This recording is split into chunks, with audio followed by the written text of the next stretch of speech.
our hearts beat.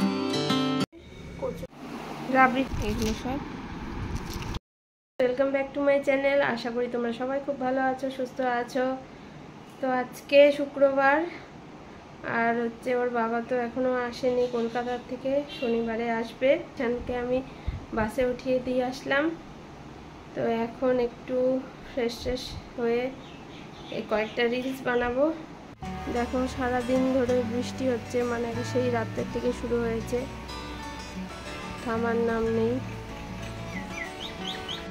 2 দিন এমন গরম দিয়েছিল কি বলবো, আবার সেই মাথা খারাপ হওয়ার অবস্থা। তো আবার বৃষ্টি হচ্ছে, তো ভালো লাগে।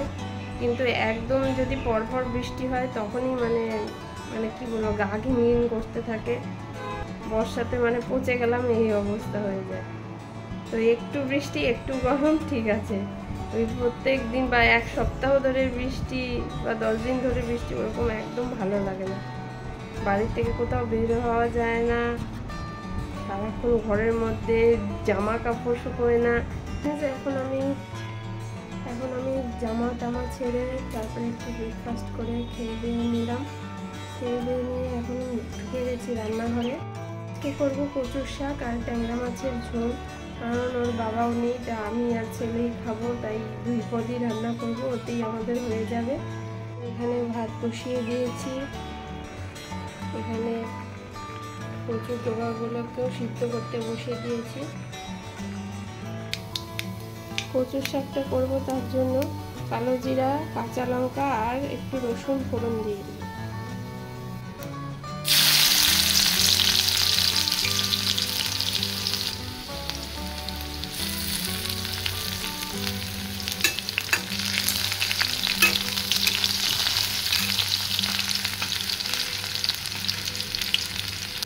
কচুর শাকটা সিদ্ধ করে জল ঝরিয়ে রেখেছি। এবারে এর মধ্যে একটু হলুদ দিয়ে দেব,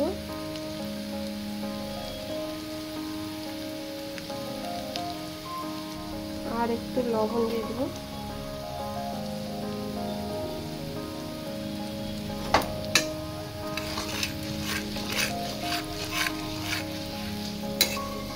এবার এটাকে একটু নেড়ে এর মধ্যে কচুর শাকগুলো দিয়ে দেব।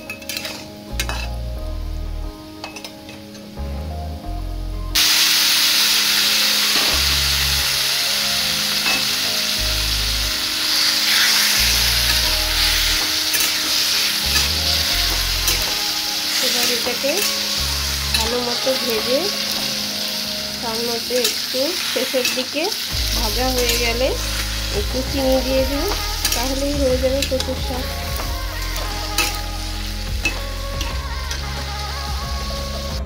এর মধ্যে আমি সামান্য পরিমাণ লঙ্কার গুঁড়ো দিয়ে দিচ্ছি, বেশ স্ট্রং হবে তার জন্য। তো এবারে এর মধ্যে সামান্য পরিমাণ চিনি দিয়ে দিচ্ছি।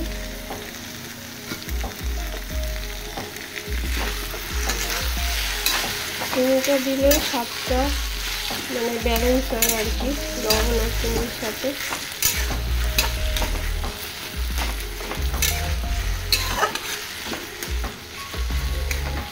কচুটা আর কিছুক্ষণ ভাজলেই রেডি হয়ে যাবে কচুর শাক।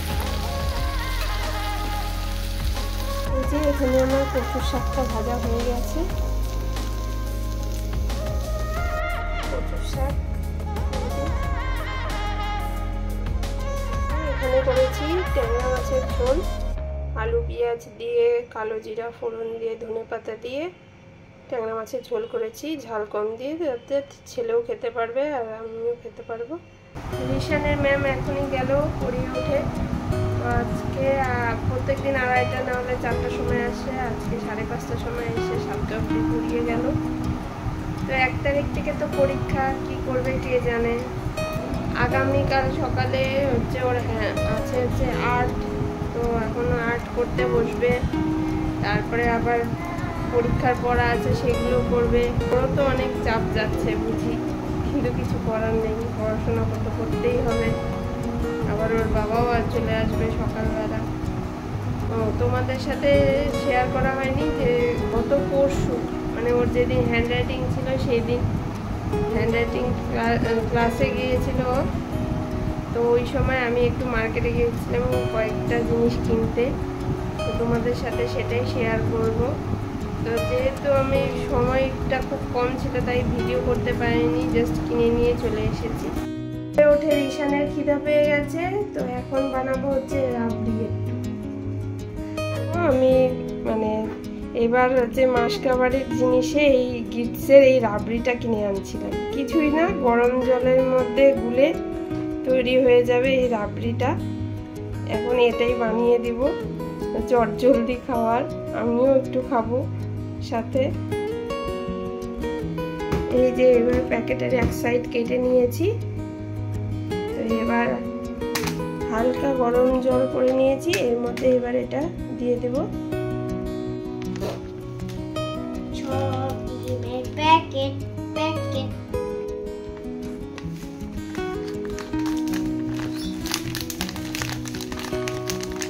এটা এর মধ্যে দিয়ে আস্তে আস্তে করে গোলাতে হবে। জানি না কেমন লাগবে, এই রেডিমেড রাবড়ি তো প্রথম খাচ্ছি। গোটা গোটার যেন দানা না থাকে, এর জন্য আস্তে আস্তে গোলাতে হবে।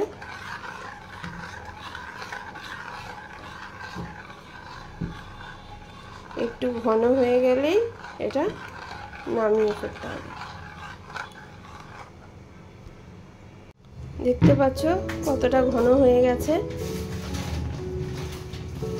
ব্যাস, এবার এটাকে নামিয়ে ফেলবো।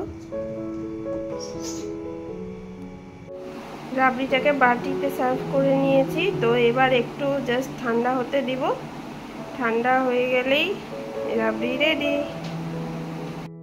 এটা মোটামুটি খেলাম, অতটা ভালো ছিল না, মানে পাউডার আকারে রাবড়ি ছিল, সেটা কি গরম জলে গুলে সেটা রাবড়ি হয়ে গেল, আর হাতে বানানো রাবড়ির মধ্যে অনেক তফাৎ আছে। ওটা মানে হাতে বানানোটা তো বেশি সুস্বাদু, বেশি ভালো, বেশি টাটকা খাওয়া যায়, কিন্তু এই রাবড়িটা খেলাম ঠিকই, কিন্তু অতটা ভালো ছিল না। যে রিশান এখানে সি হর্স ড্রয়িং করছে, ভিতর ভালো মতো করো।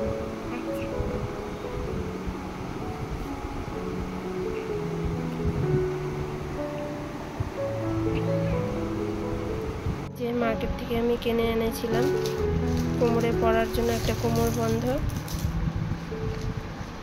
দুটো লিপ লাইনার কিনেছিলাম, একটা ব্রাউন কালার আর একটা রেড কালার শেডে। এটা হচ্ছে সুইস বিউটি।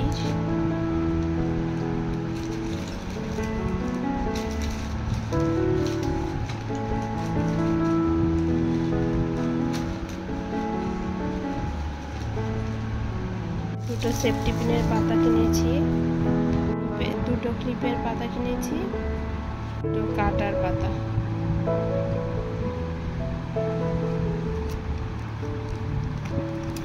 তো কয়েকদিন পরে বুঝতে পারবে যে কেন কিনেছি আমি, মানে বাড়িতে বুঝতেই পারছো একটা স্পেশাল অকেশন আছে, আর এছাড়াও সামনে একটা বিয়ে বাড়িও আছে, সেটাতেও পরা যাবে। এগুলো সব কিনে নিচ্ছি। এটা তুমি পড়বে না এই জন্য।